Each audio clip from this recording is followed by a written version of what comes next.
Since we're homeschoolers, we're always looking for fun activities and fun crafts for us to do. I found this. First of all, I love the name Grabie. Grabie is the name.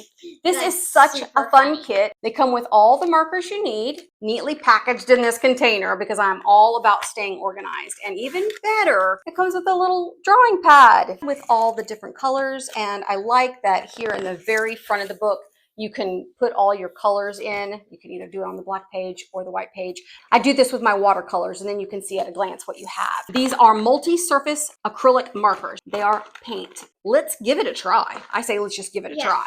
I think how they work is like you just shake it. Let's see if we can figure out how to get the paint to come out first. Oh yeah, dab it. Yep, that's how it works.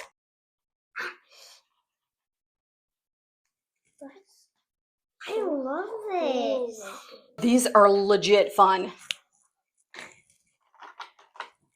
Mine puts my initials on. Have a little scratch piece of paper around to prime the pens. Once you get it primed, you don't have to worry about it again. Show us how to prime it, Ed. Just bang it down like you're banging something on a hammer. Then there you go. Paint starts to come, draw. It goes up against normal paper really well.